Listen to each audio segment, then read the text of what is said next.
Hello, everyone. Welcome to another episode of Nobu with Nobu, the All-American Shaman. And I would like for you all to get a deeper, closer look into my most gracious host, JT Gorfy. JT, how you doing, brother? Doing well, Nobu. Thanks for having me. Thanks for being here, brother. So, why did you want to do this podcast with me?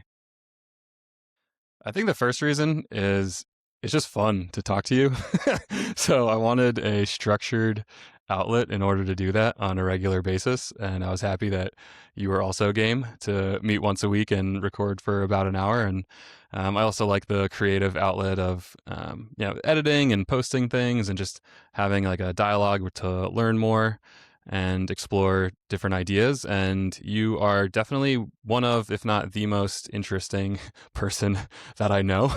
And I very much appreciate your love for the metaphysical, which is one that I share as well. Being able to talk about topics that most people never really even entertain, perhaps in their own lives, but definitely even less so in conversation with others. So, yeah, really just happy to have this space where we can explore topics that really don't have a lot of other areas in my daily life where I get to talk about these things. Mm, thank you, brother. How did you meet me? In what context and what location did you interact with this one? Yeah, so I have a very strong visual memory of the first time I saw you. So I was with my wife, Brittany. We were out in Colorado, Grand Lake, at Mindy's house for a retreat with Adam and Charlie.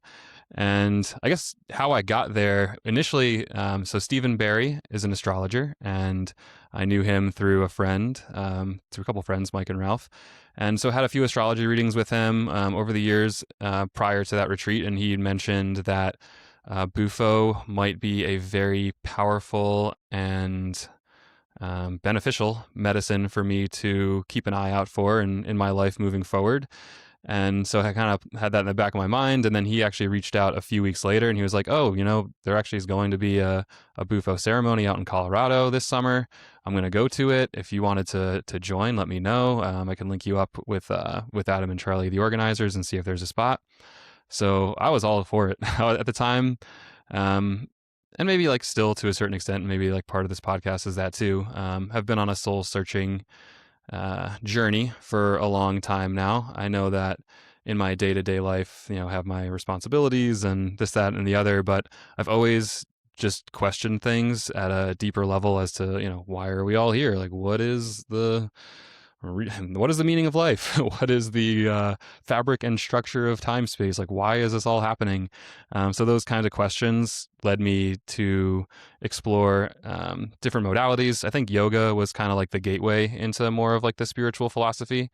I grew up in a Roman Catholic family, went to Catholic school for kindergarten through eighth grade, then went to public high school, and then Wake Forest for college, which was private but like kind of Baptist leaning. So like that framework, I like never really had a concept of more like yogic philosophy or Eastern philosophy as far as everything is connected. The all is the creator, is the source, like everything's kind of interdependent on each other. Those were all brand new thoughts or concepts in my mind. But going to yoga class and listening to the instructors there, I'm actually Mike Danheim, who I sent you that link for on Instagram. He was one of the yoga teachers that would kind of explain a lot of this philosophy in between calling out different poses, and really just kind of like cracked my mind open, like let some light into some areas like I didn't really think were there. And so that, I started seeking out like breath work, pranayama experiences, and did some holotropic breath work, which was very intense. Got invited to an ayahuasca ceremony and did that. So then when the Bufo ceremony opportunity came up, I was like, everything on my path thus far has been mind opening and heart opening. So I'm just going to kind of continue to follow where this leads. So we're sitting on the deck at Mindy's house, and Nobu rolls up, and and just very striking presence. I mean, I don't think the video on this podcast necessarily does you justice as far as the your presence and your aura in a space, but I just remember your eyes were so like bright and full of life and just like wide awake, and I was like, wow, like this guy, who is this guy? And my wife was sitting next to me, and we were both just kind of like, whoa, this guy's like really intense, right? Like he's not even necessarily saying that much, but just like his presence there. And then you'd talked about how you brought your tuning forks, and I was on the flight out. I was reading the Eileen McCusick book, Electric Body, Electric Health. So we kind of talked about that a little bit. So from then, like from that moment, I was like, oh, this guy knows what's up.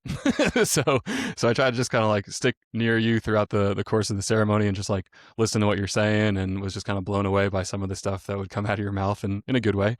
And then being under the medicine for the 3 different days of the ceremony, yeah, just like your presence as shaman in the ceremony, and then along with Adam and Charlie, I feel like that container that you guys created and maintained and provided for the group was just amazing. Like I felt so comfortable, like I could venture out and have my own discovery process, and then you would be able to be there to like kind of ground me and bring me back. And so just felt like we had a really strong connection just in those moments.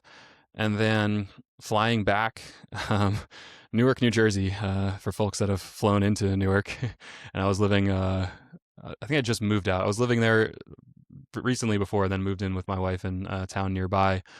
But like the transition going from beautiful Grand Lake, Colorado, and a ceremony with very open-minded and spiritually inclined folks, to like being thrown right back into the day-to-day grind and going to work in New Jersey, and just like all the personalities in my office job, and I work in corporate, right? So it was just like such a stark contrast, and it hurt. Like it hurt on a lot of different levels, like spiritually, mentally, emotionally, all that stuff. And it was really impacting my life and my relationship with my wife, to the point where it's like this integration is like not going well. Like I need some help. And so my wife Brittany realized that, and she reached out to you, Nobu, and asked if you'd do some life coaching for me, and she paid for my first month, which I'm very appreciative of, because it set me down a path of really kind of rediscovering who I am and who I want to be, and like owning my own strength again, which was something that I think I kind of let go of, or like maybe forgot about or outsourced to others in my life. And so that has been a continuingly unfolding journey since then. Excellent.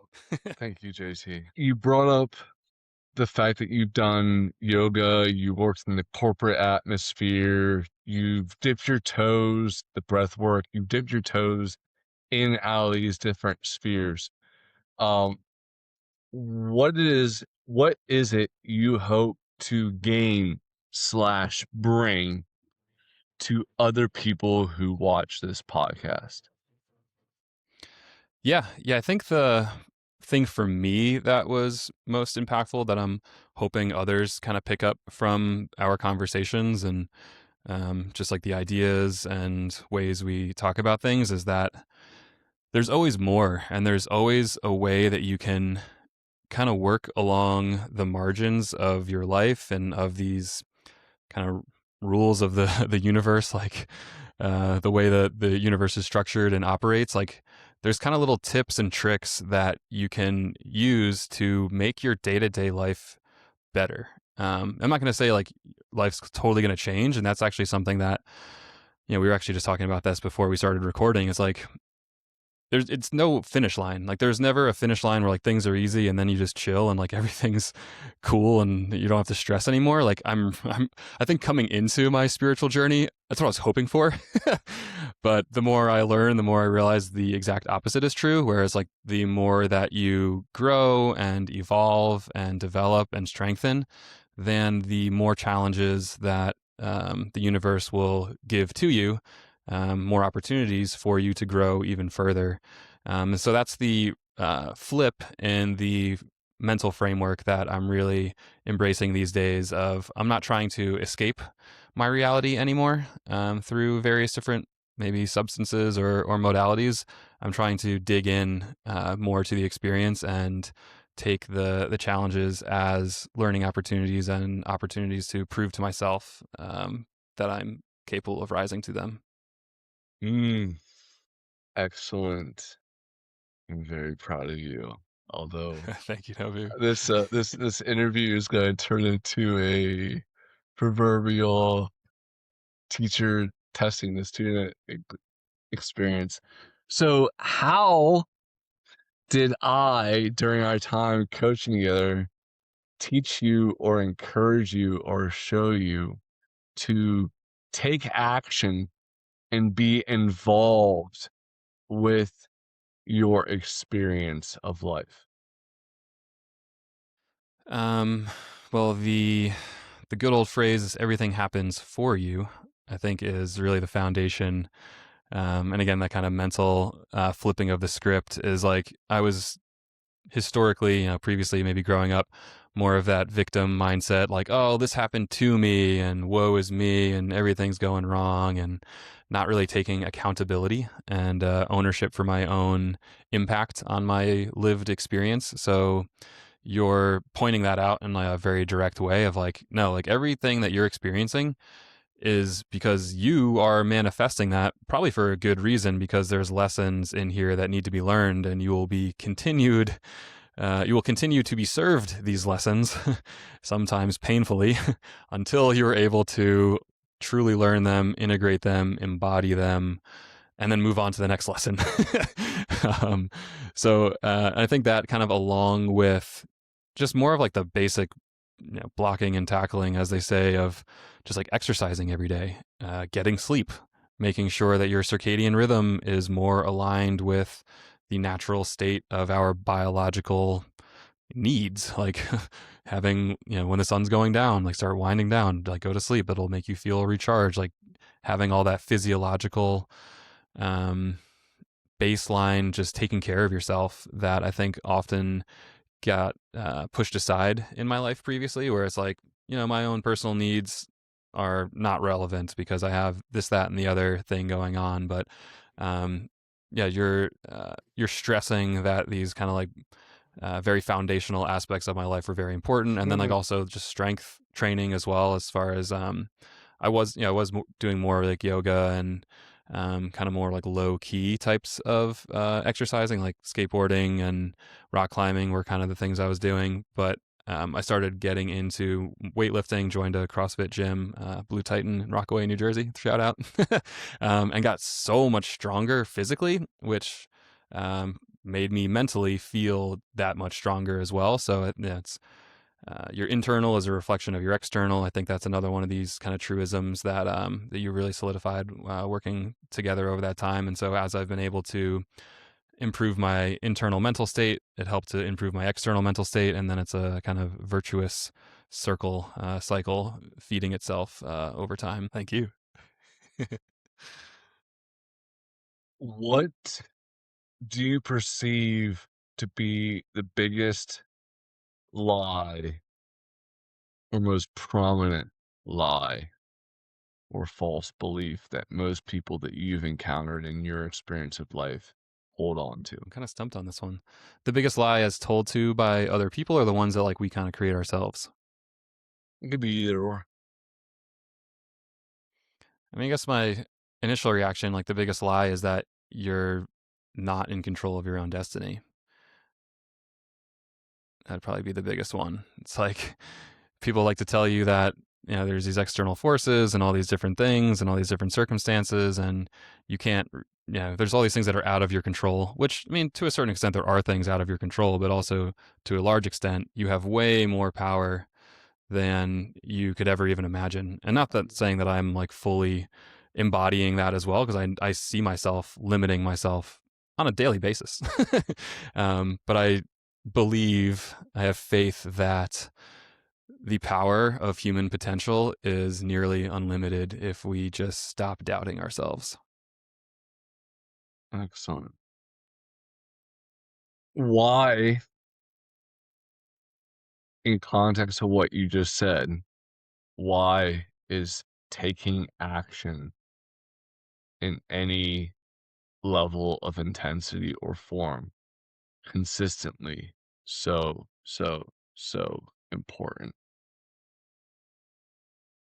I mean, action is the only way that anything gets done in the universe. So if you're not if you're not moving, if you're not creating action, then you're just subject to entropy, and you will slowly decay and fade away from existence entirely. So I think, um, yeah, like just the force of life and creation itself is a battle against entropy, and it's ultimately a story of action. Like the Big Bang was an action, and the formation of dust clouds that turned into stars that are, you know, turning hydrogen to helium and massive explosions and blasting out light that created life in the universe. That's all rooted in action. So, thus, if you want to manifest anything in your life, it's going to depend on you taking action. Excellent. Thank you. I just want to share a quote before I continue on with this reverse interview of when the teacher is ready, the student will appear. And when the student is truly ready, the teacher will disappear. And I just want to say I'm very proud of you and for continuing to learn in spite of not having as concrete of a teacher present. Very proud of you. Shifting gears a little bit on formation, which you just referred to when it comes to the universe and changes. Um, I want to play a little bit of Advocatus Diaboli. I know that the audience can't see my tattoo very well, but it says here on my wrist in my own handwriting, stick and poke, Advocatus Diaboli, which means devil's advocate, which was a position in the Catholic Church for many millennia. Um, what was your honest, raw, unfiltered perception and thoughts on morphic fields when you first came to me with coaching? Thought they were bullshit. Yeah. Yeah. Yeah, I kind of thought they were bullshit. It's like, oh, I'm supposed to listen to this, music clip, and next thing you know, like my physical being or mental being or emotional state is going to change. Like, I mean, I get it that certain songs could make me feel like energized or happy or sad, like depending on kind of the emotion of the melody or the structure of the instruments. But yeah, I mean, I guess I didn't really even understand the concept of a morphic field when I first was exposed to songs or music imbued with morphic fields. So there are a few different foundational educational elements that I first needed to acquire before the concept could even make sense. Could make sense to me. Thank you. And what was your initial understanding, gnosis, perspective, belief system surrounding shamanism before you started receiving coaching from me? Yeah, I mean, I guess it's less like knowledge and gnosis and more of like felt experience, but I always knew that shamans or like healers in the more traditional sense were legit.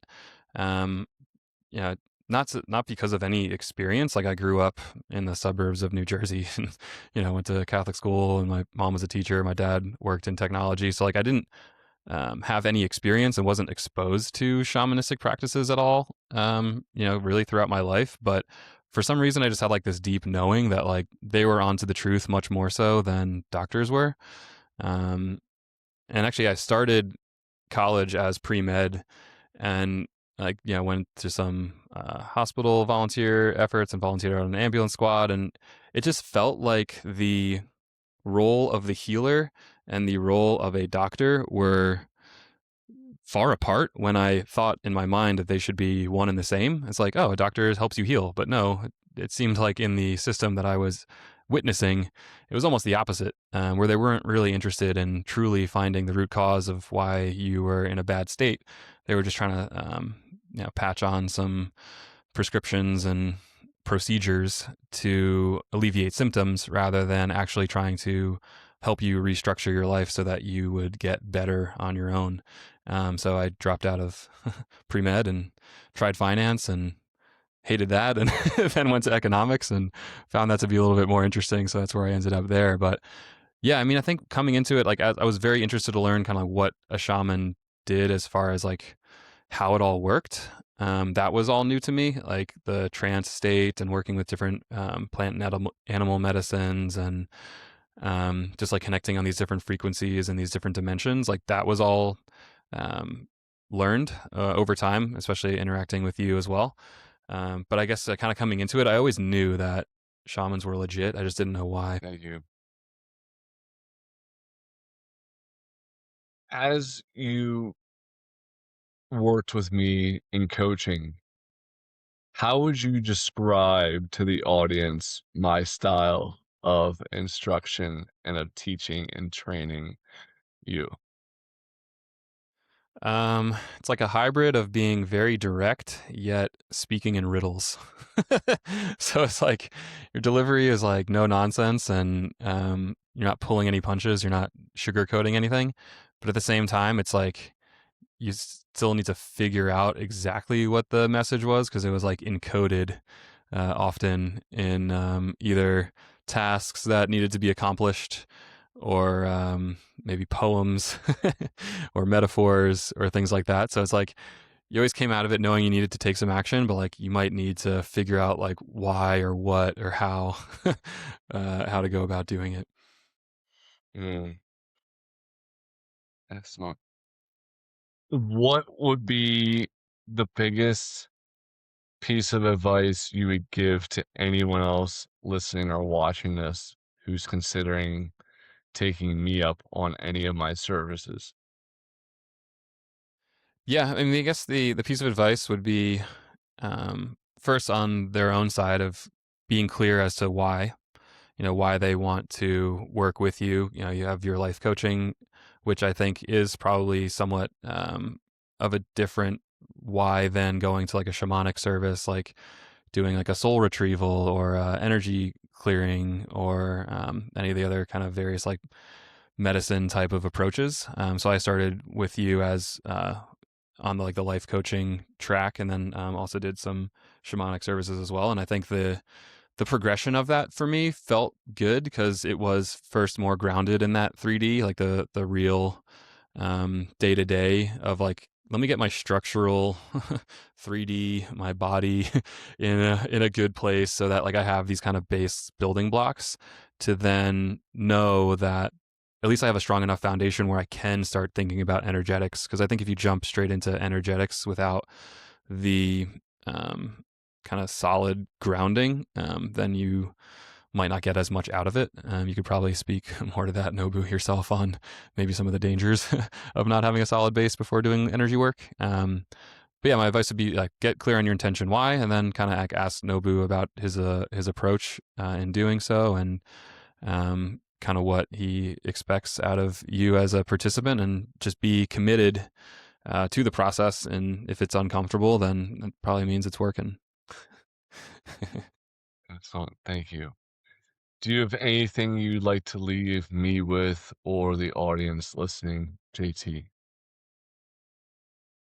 um, Yeah, I think, another one of the reasons I was excited to start this endeavor with you and why we're like growing and expanding, and you have your Telegram channel, which is super cool, is like, I encourage myself and I encourage others to reach out and communicate and interact and ask questions like in these spaces, kind of as I mentioned earlier, is like, I don't get a lot of opportunities to talk about these topics with very many folks in my life. So I look forward to opportunities to engage, whether it's like virtually or through chat or whatnot, on these types of topics. So if you have questions, if you want to just like shoot the shit, send in comments. Like we're always happy to engage with the audience, and like I actually love hearing different people's perspectives and kind of what things they're seeing out there. So yeah, we're looking forward to hearing from the audience out there and hearing what you guys want to hear about, and where you want to take these discussions. We're happy to be guided by the curiosity of the group and the audience. Thank you, JT. Thank you for your kind words, your honest heart, and your brilliant symbiotic mind. Thank you. And Thank you, thank Nobu. you. Yeah, this is fun. And thank you to the audience for your support, your patience, and thank you to Great Spirit, God, and universe for all good things to come. We will see you next time. Amen. Thank you, Nobu.